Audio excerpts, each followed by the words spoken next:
നമസ്കാരം. മലയാളി വാർത്തയിലേക്ക് സ്വാഗതം. ഇസ്രായേൽ സൈന്യത്തിന്റെ ഭാഗമായിരുന്ന 6 പേർ അവരുടെ ഒരു വെളിപ്പെടുത്തലാണ് ഇപ്പോൾ പുറത്തു വന്നിരിക്കുന്നത്.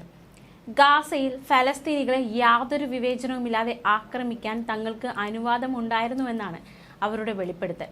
ഇസ്രായേലിലെ ഫലസ്തീനിലെ മാധ്യമപ്രവർത്തകർ നടത്തുന്ന ഒരു മാഗസീനു വേണ്ടി അനുഭവങ്ങൾ പങ്കുവയ്ക്കുകയായിരുന്നു ഇസ്രായേൽ സൈന്യം. സൈന്യത്തിന് പ്രവേശനം വിലക്കുള്ള സ്ഥലങ്ങളിൽ അതിക്രമിച്ച് കയറി സാധാരണക്കാരെ കൊലപ്പെടുത്തി. മൃതദേഹങ്ങൾ എല്ലായിടത്തും ചിതറിക്കിടക്കുന്ന കാഴ്ചയാണ് കണ്ടത്.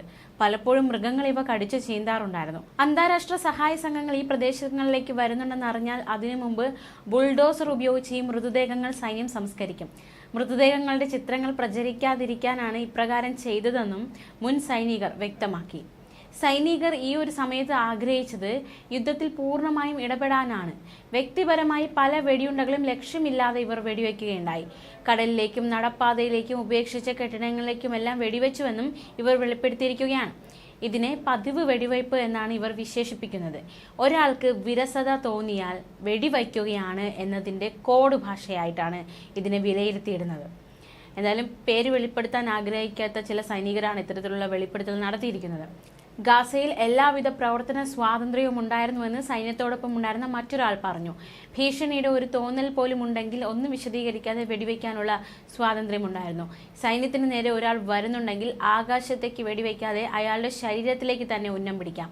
അതൊരു പെൺകുട്ടിയാണെങ്കിലും പ്രായമായ സ്ത്രീയാണെങ്കിലും വെടിവെക്കാൻ അനുവാദമുണ്ടായിരുന്നു. ഗാസ സിറ്റിയിലെ അൽ സൈത്തൂൻ സ്കൂളിൽ നിന്ന് ആളുകളെ ഒഴിപ്പിച്ചപ്പോൾ കൂട്ടവെടിവയ്പ് നടത്തിയെന്നും സൈനികൻ പറഞ്ഞു.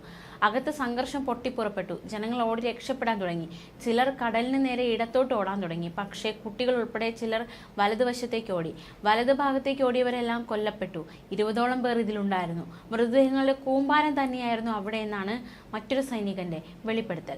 മാത്രമല്ല, ക്ലിനിക്കുകൾ, സ്കൂൾ, മതകേന്ദ്രങ്ങൾ, ആശുപത്രികൾ, അന്താരാഷ്ട്ര സംഘടനകളുടെ കെട്ടിടങ്ങൾ എന്നിവ ആക്രമിക്കാൻ ഉന്നതാധികാരികളുടെ അനുമതി ആവശ്യമായിരുന്നു. പക്ഷേ ഈ അനുമതി വെറും ഔപചാരികം മാത്രമാണെന്നും വെടിവെക്കരുതെന്ന് ആരും നിർദ്ദേശിച്ചിട്ടില്ല എന്നും ആദ്യം ഷൂട്ട് ചെയ്യുക, ചോദ്യങ്ങൾ പിന്നീട് ചോദിക്കുക എന്നതായിരുന്നു രീതിയെന്നും ഒരു സൈനികൻ വെളിപ്പെടുത്തി. ന്യൂസ് ഡെസ്ക്, മലയാളി വാർത്ത.